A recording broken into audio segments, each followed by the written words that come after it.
All team, give it everything you got.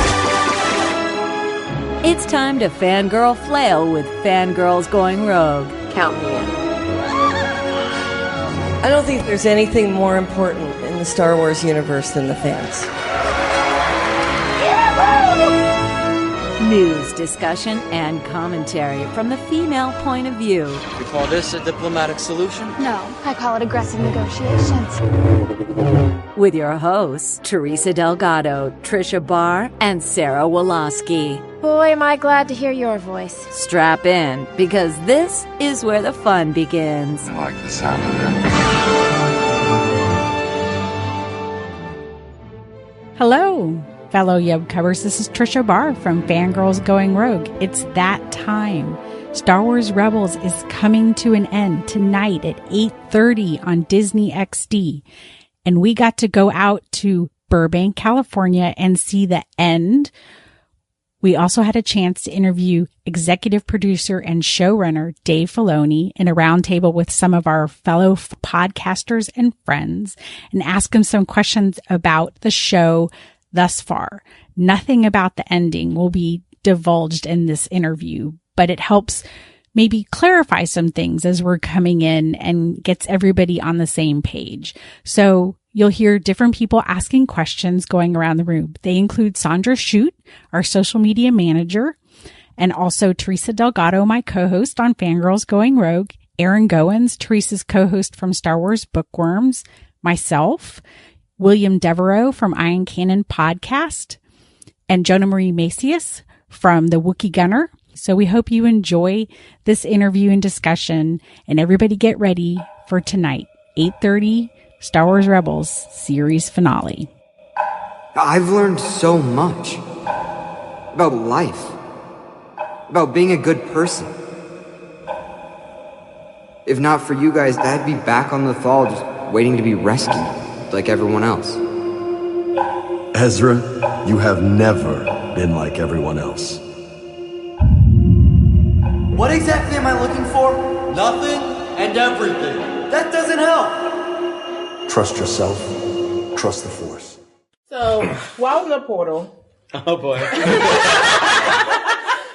Ezra faced several challenges and heard voices from the past, present, and the future, and obvious connections to the Clone Wars Mortis trilogy. One of the quotes you used really stood out to me. Uh-oh. Death is a natural part of life. Rejoice for those around you who transform into the Force. Mourn them, do not. Miss them, do not. Attachment leads to jealousy. The shadow of greed, that is. That was obviously a quote from Yoda to Anakin. That's right. From Revenge of the Sith. So why did you use that particular quote, and why is it important in Ezra's story? Well, I mean, at the end of the day, everything you need to know about the Force, George put in his movies. Everything. And, you know, I do my best to stick to everything that he set up. I, of course, put my own spin on it. And I don't think by any stretch of the imagination George would have these wolves running around. But he knows that's very me. I have no idea what he would think of it.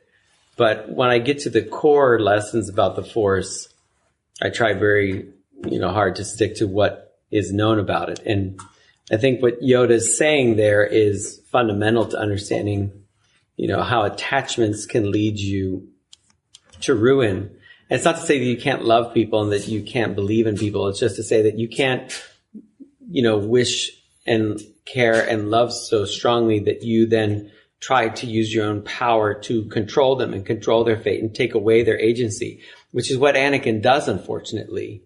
And leads to his ruin. And so the opening and the quotes that are in the Void are all, bits and pieces that construct the overall ideology of what's going on in that space. To me, this space really has nothing to do with time travel at all. It's more about echoes of experience and knowledge and learning, because the Wolf Doom tells you what's in there. Well, knowledge is in there, and destruction. Knowledge that can make you grow, or knowledge that can destroy you. And so that's really what's at stake. That's the most valuable thing, because the Jedi can look into the Force and they can see impressions of the future, or they can see experiences of the past. And I just tried to come up with a way that made it visual, and I wanted to connect everything in this one space. And I like spaces like that in stories that I read. So, I put it in there, and it's amazing to see how it then kind of reappears in the world around me as people experience it. And they came up with, some people, some very different ideas when, people in the crew were telling me, oh, people thought this, people thought that. And I'm like, wow, that's not what I meant. And then I worry that I guess I wasn't clear. But, I think that part of what I love about fandom is their overall creativity as individuals. And, the art that my team and I make inspires them. And so I find that really interesting. And who knows, when they get a job making Star Wars, as I'm sure some will, they'll do even weirder things. So go for it. Thank you. It's a long answer. I'm sorry. Thank you. So for Kanan, we just saw his tragic death, which was very sad. But I know you had said before that Kanan and Ezra didn't necessarily have to die. Mm-hmm. Did you have alternate story ideas where Kanan did live? And maybe what direction was that going? Not particularly. And since he did die, I probably wouldn't talk about it. I think that Freddie was always adamant that he had to die. And I felt that was true as well. But I don't like the mandate that they should have to die because of a line in the movie that would say, when gone am I the last of the Jedi will you be? We don't really know the context of what he's saying to Luke and how he's saying that. And only a Sith deals in absolutes. So I don't think that that's absolutely the way that has to go. I think there are many ways to look at it. And when you're creating your story, you have to do the story that's right for you. Because that's just too easy an out. And that line didn't motivate anything that I was doing. I make sure that continuity is maintained, but, I tell the story the way the characters kind of evolve and how they need to be shaped. So we'll see what that means as you watch the ending and you call me out or whatnot tonight. Alternate endings and things like that.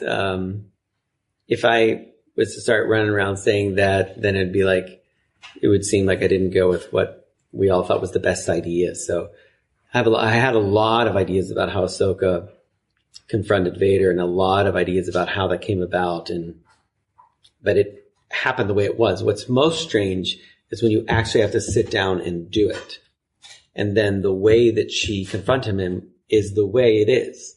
And so when I was writing that and shooting that was a bit surreal because then I'm like, okay, that's the way it is. And when you get down to how Kanan goes out, Freddie and I have talked about that, but to actually do it and to stage it and to put him up there and to draw it, I'm sitting in my office alone drawing this thing. And I'm like, gosh, this is really, I told you, I called him. I'm like, Freddie, what are we doing here? Are we sure this is right? Cause I really like Kanan. And the reason I like Kanan is Freddie.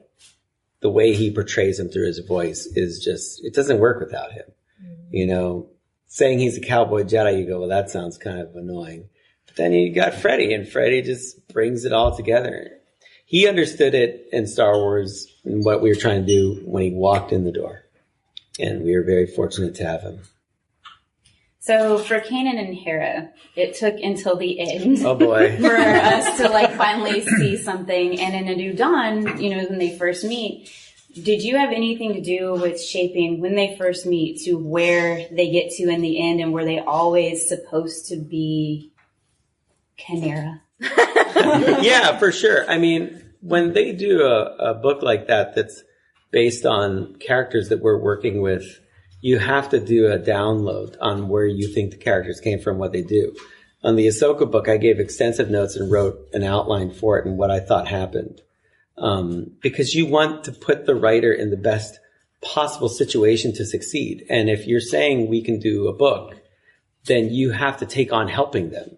You can't leave them out there on their own and then later say, well, that's not how I would have done it. That would be wrong. So you have to help them. And then you get to see what ideas they have off of the ideas that, you outline or that you help out with. And then you go, wow, these are great ideas, And so you want a collaborative atmosphere like that. And you want to be able to invite other points of view into the story that, you know, they're not infringing on what I'm doing.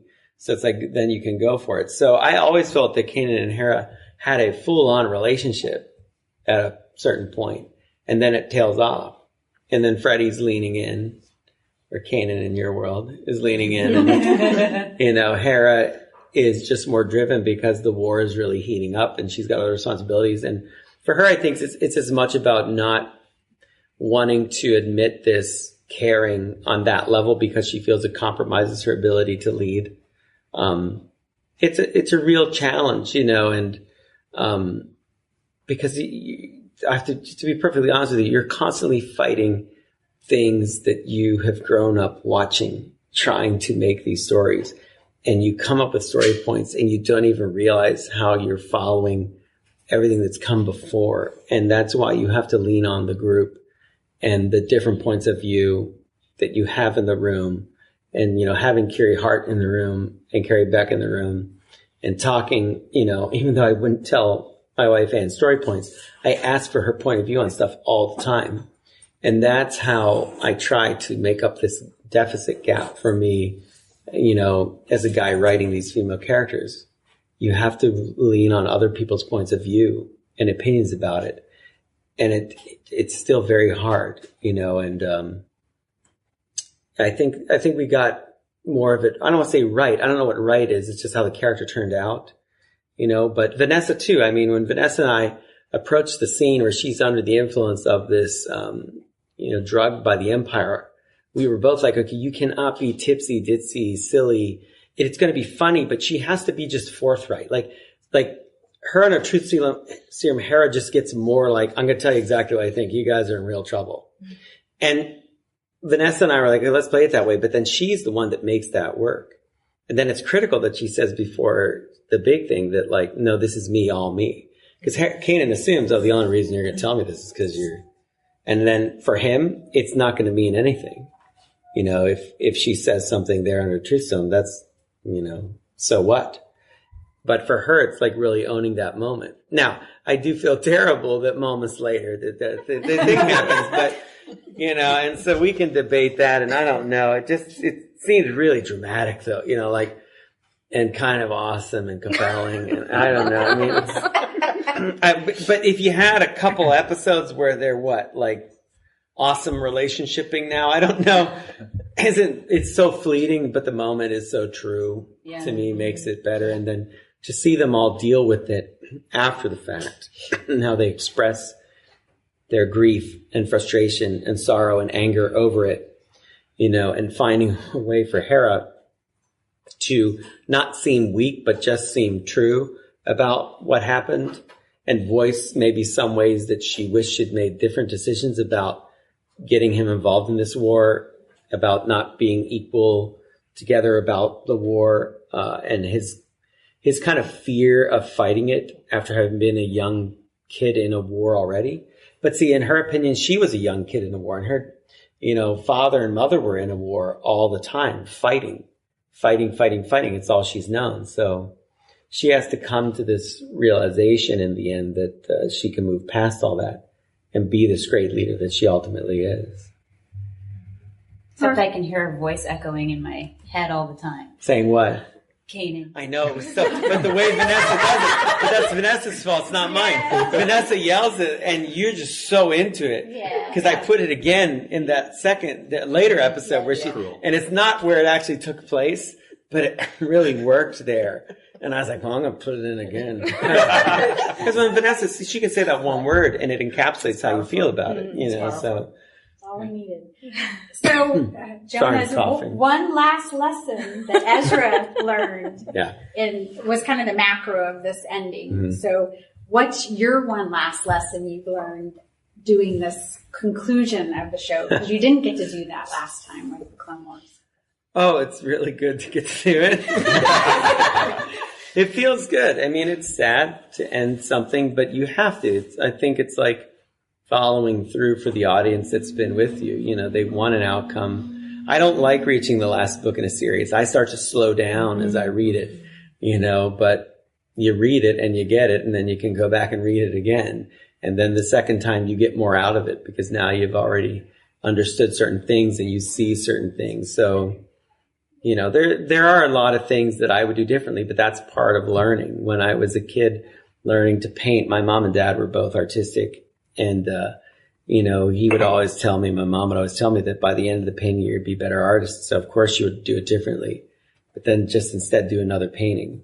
And I think there were some things on Clone Wars we did well, but I think we've done a lot of things, to be perfectly honest, better in Rebels. I think that Clone Wars has scope and scale on a level that we don't get to do in Rebels. But when I look back about how we wrote some of the characters and about some of the way like characters were portrayed, female characters and whatnot, I think we've done it significantly better in Rebels, significantly better. And that's, you know, part of the learning experience and part of the growth. And I'm very pleased with that. I think we can still do better and on many ways in our storytelling.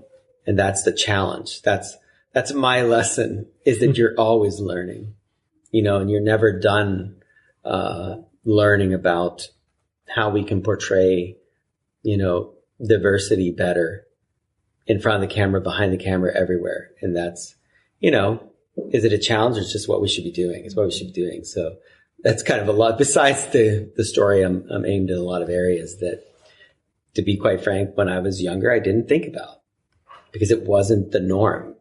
You know, I was privileged not to have to think about these things. And now I do.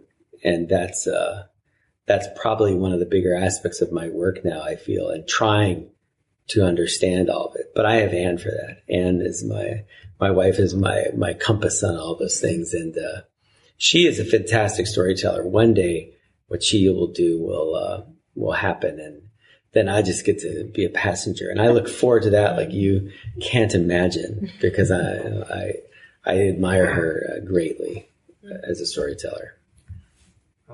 As you reflect back on this series, what do you think surprised you the most? I don't know. I don't get surprised very much. I don't know. I was surprised that in some ways Thrawn came into the story. It's things you want, right, but then they happen. You're kind of surprised. I was surprised that... I can't say I was surprised that Ahsoka and Rex made it into the story, because I know people like those characters and I know what was at stake there, and I always thought putting them in was a good idea. Right. You know, sometimes I'm surprised at the episodes people like versus the ones I like. Yeah. I'm like, really? We like that episode? Because the crew will tell me, and I'm like, wow, I must be completely off here. You know? Do you have an example of one of those episodes that you were surprised? No, I don't want to bring it up. I don't want to bring it up. You know, but that's fair. Let's just, you know, we all have different things we like. Yeah. And like, I like 112 and 113. And not just because the wolves are all in them, but it's just the type of story that I like. And I like that Ezra and Sabine are both very active in it, that he's getting to do the things that he needs to experience, and that her, you know, wits are really put to the test against somebody that we've never experienced before in this kind of intellectual, malevolent character. But she's toe to toe with him. And there was a lot more to that. There was a lot more dialogue between the two of them. It went on quite a bit, and I had to cut it down, but I found that really compelling to see that, yeah, it's not just she does art. She knows a lot about it. That's the big difference for her with everybody else that has kind of come around and said they like art in the show. Even Thrawn. Thrawn likes art. He collects art. He has a lot of it. He understands how it's executed, how it's made, who made it, what the people like, what the culture's like. But he doesn't get what emotionally created it, or why people were invested to do it, or what they had to sacrifice. He has this kind of, you know, gap. And for Sabine, like, her art is all about what's driving her. And sometimes it's a little more cartoonish, and sometimes a little more real or symbolic. And, you know, so it was a great situation to put her in. And that makes her, she's not just the person that got captured in the episode. She's actively working the whole time to figure out how this is all going to get resolved and change at the end. Yeah. So that, I like those kind of episodes, you know, but there have been episodes that I think are more challenging to do. I'm not going to say which ones. But I think season 4 I've been really happy with front to back. I mean, and I think because the story's gotten very serialized, that the audience has been really revved up because they know they're getting stuff each week, you know, and they just don't know what, like Kanan. That's true. I'll go last if there's time. Oh yeah. So okay, the Ahsoka Topps cards. Those things. Released 2016. Yes. The answer was right in front of us the whole time. Was it? Is that the answer? How is that the answer? Well, when I put them in order, I thought that the portal with Ahsoka came after she walked up the stairs. I know. But after watching these episodes, I thought it would go before she enters the temple. So is there a correct order, or is there a reason? Seems like such an obsessive thing, a correct order. It's like, how do you read Narnia? Do you start with Lion, the Witch, and the Wardrobe, or the correct order? Dave, come on. Star Wars fans are obsessed with the correct order. There's episodes 1 through 8 now, and what's the correct order? Well, I would start with 1. I don't know about the rest of you. Well, does that have anything to do with why Ahsoka went in her portal and not with Ezra? And you can tell me the truth. No. I won't tell anyone. No. Because the reason why she doesn't go is that she's savvy enough to know that you can't. You can't just leap out of your time. And unfortunately, in the middle of this running, I had different bits of exposition. But it's like, Ezra, I can't go with you, because if I do, this is really bad. It's like, no, we need to just get away from the fire. And so sometimes you write this stuff and then you stage it and you're watching her running and you're like, no, when I'm running from fire, I'm just like, I can't go. I'll see you when I get back. And you have to distill it down to, okay, that's very real. Because if she stops to have an exposition, she could burn up in a blue ball of flame.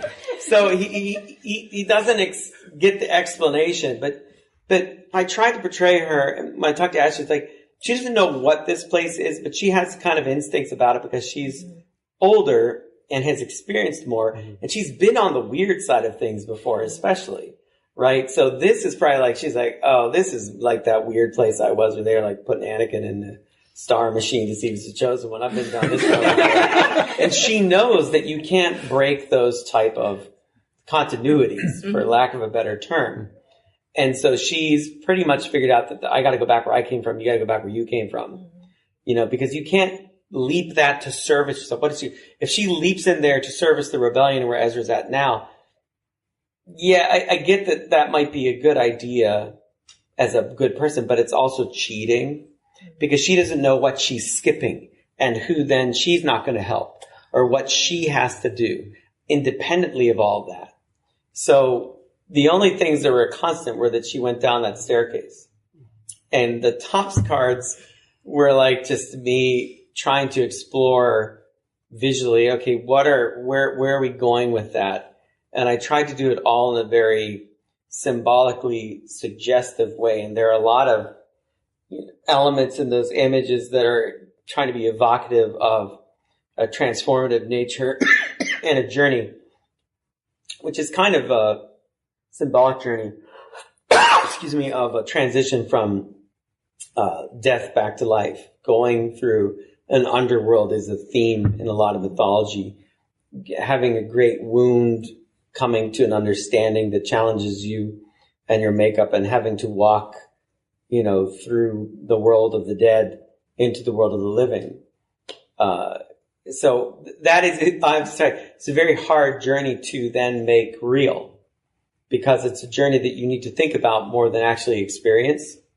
And so that's why we haven't really experienced it. My favorite part about it was just leaving her where we last saw her. So she's in the door and you really don't know anything more, but you know a little bit more. And that really appealed to me. I pitched that whole story. That story, if you can believe it, was one episode when I pitched it. It was supposed to all fit in 21 minutes. And I started writing it, and I told Carrie back, I said, Carrie, I can't. I haven't even opened up the door. We're like 20-some pages in. And Henry Gurr was like, well, I think we can make it another episode. We took the whole thing and pushed the last. We killed a lot of ideas.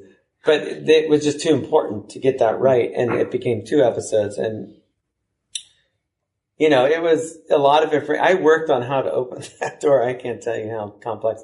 You have to make it make sense and it's clear, but not overburden the audience with all kinds of these hands. Like that. I'm playing that constantly when I'm trying to open that door. And, but it was a lot of fun to do. So we'll see. It's sad. There's a lot more that got cut, little bits here and there that clarify things. But you have to make choices on when you're clarifying, is that really slowing us down? And now you don't get that much clarity in life. And so I try to leave it right on the edge, and I think it still works. But the cards are just images that, we'll see. You put them in whatever. You post them, I'll tell you if they're right order. It's like a game. It's like your price is right. You got to put those cards in an order, and I'll figure it out. But it's just about working out images, and then the images can become a story. And sometimes the beginning is the end, and the end is the beginning. But an end is always a beginning, because something ends and something else begins. It's never just an ending. Thank you. To make it worth your while, because you flew here. Thank you. As I get older, I'm just going to grow a beard out and start wearing a pointed hat and really just wizard out on everyone. Right, Tracy? That's right. Yeah, why not? Awesome. You got to get weirder as you get older. I'm on track.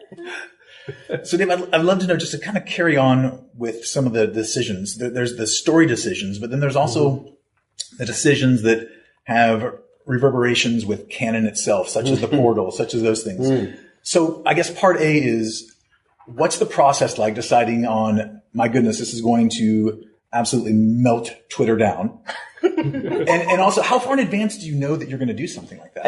I never considered that it would melt Twitter down. Because it made so much sense to me. I was like, this is very simply a space between worlds that you could go to and hear voices that you have no clue what they are and have a learning experience.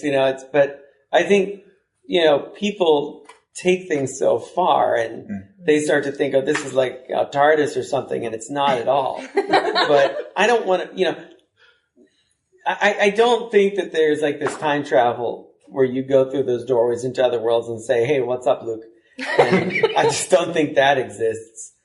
And I don't think we should start going there. It's more about the emotional experience and what that kid experienced and what he needed to see and what he had yet to learn. And so he got to a place. Because here's the thing. It was an interesting thing in developing it. When we talked about the Jedi Temple for a long time and what's important, this will be full disclosure, so you get to see the real process here. We had set up that thing at the beginning of season 2 where Minister 2 was like the real reason they're on Lothal. And, that sounds delicious and amazing. And everyone, the writers, was like, what is that? And we're like, yes. Well, we don't know. Because nothing we were coming up with was, I thought, interesting. Yeah. You start to think, it's just a weapon, it's some kind of device. Was it a Jedi starfighter that had a lot of information in it? Practical, information, boring. Is it a thing? Why is it a thing? Why is it an object?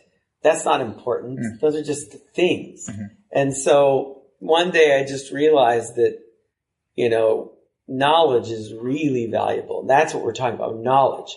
And that our assumption would be that it would be some type of weapon or a lightsaber, a strange thing.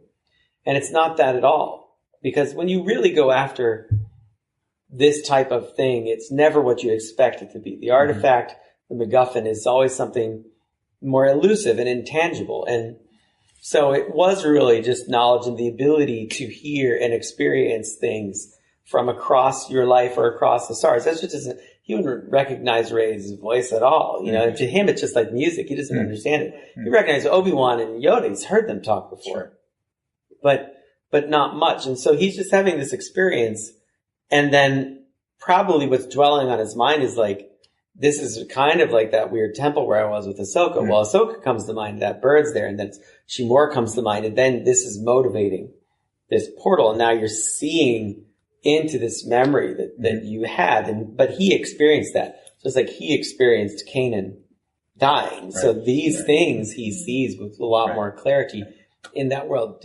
I don't really think about how it's going to affect the canon as a whole, to be quite honest. I don't, because I liked it, and I was like, well, that seems cool, and I pitched the whole thing, and I was like Indy at a chalkboard. I was drawing the temple and how they'd excavated it down, and the thing would be, and this whole diagram. The whole outline for the 2 episodes is written on either side of a drawing of the Jedi Temple I did. It's in the middle of a big whiteboard. And it's all, and it's, if you saw the whiteboard, there'd be differences in the story, but it's fundamentally pretty much what I pitched on that day. Yeah. And then I had to go and write it, because the painting, I was like, and the painting comes alive and it wipes the tower, and everyone's excited, but the producer who's watching the money fly out the window. And I do have to mention that episode, I went outside the studio and got Brad Rao, who'd been an episodic director for me, has a studio called Ghost Spot Animation. They did Forces of Destiny, and working with them really set up this idea. I wanted to get some type of relationship with them because I knew they were talented artists, great studio, and they executed the 2D animation of the moving paintings. And I just thought they did brilliantly. It's the painting itself is a mural that I sketched on a piece of paper and gave to Killian Plunkett. Killian makes it like this amazing thing. I'm like, yeah, that's what I meant. And then they brought that to life, and so. Yeah, but in the bigger structure of it, I mean, Kiri's there. Kiri Hart's in the room. Carrie Beck is there. And if it was something that really worried them, I'm sure they would tell me, but they know I've been there a long time, and they're really good at, I wouldn't propose stuff that I thought was going to break continuity. When I talked to Dennis Buren and Bill George or any of the guys that were around in the beginning, even George, it's like, they were constantly trying to push the envelope. They weren't just being nostalgic. Right. They didn't know what being nostalgic for Star Wars was when they made the old movies. Right. They were just saying, what's great? I don't know, being on a snow planet with giant walkers. That's great. That's new. I've never seen that before. And so Star Wars is in this interesting place now where there's, 40 years of nostalgia now. And we have to be careful that we don't, out of our love for it, stop its momentum and its evolution and what it needs to become. And I think it's interesting because, when Star Wars came out in 1977, there weren't old fans. Right. There were parents that went and said, my God, I'm so glad I enjoy this too. But now it's a completely different thing. But when voices, cry out through the forest, why is this happening in Star Wars? Sometimes I think, you know what? In several years, you'll see why. Because it fits better, because your experience is different, and you don't always immediately like everything. Right. And I'm sure you've all had an experience where you go see a movie, you watch it in theater, and you're like, what was that? And then you're sitting at home on the weekend, and you're on the couch, and you watch the movie again because it was on, and you're like, wow, that was really good. I have that experience quite a bit, and I think Star Wars is the same. I mean, what I'm very proud of is the quality of the storytellers that we have, and the group effort, especially on Rebels, that we have to tell these stories. And I think we've done all right by canon. I joke all the time, fire the canon, it's real now. So, I mean, it's like anything, it's a tempting power to want to abuse, to put something weird in there to mess with people. But that's why I do those drawings and tweet them. I hope you guys enjoyed that interview. Again, you can check out episode 55 where we talk about Star Wars Rebels, Black Panther, the Han Solo movie upcoming, and other fun things. Luke Skywalker was our character discussion. And as always, you can join us in discussing Star Wars Rebels, the finale, your thoughts, and here's the way you can talk to us. So visit us over at fangirlsgoingrogue.com. You can tweet at us at FG Going Rogue, myself at Fangirl Cantina, Teresa at Ice Cold Penguin, Sarah at Jedi Tink, Sandra at Geek Chic 9. You can email us, contact at fangirlsgoingrogue.com, Facebook, just type Fangirls Going Rogue, Tumblr, fangirlsgoingrogue.tumblr.com, Instagram, we're at FG Going Rogue. In our Facebook group, we have a private discussion group that you could join. You have to answer the 3 questions. Just look for the link on our Facebook page. Voicemail. This time you may want to leave us your thoughts. 331-21-EWOKS or 331-213-9657. You can go to our YouTube channel and listen to this show. And please go to iTunes or your favorite podcaster and leave us a positive 5-star review.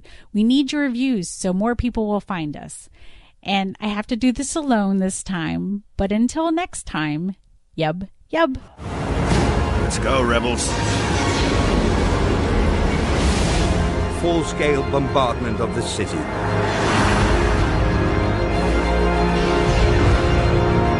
Is a Bridger mine at last?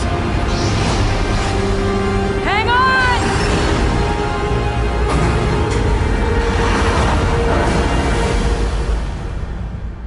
I know what we have to do now.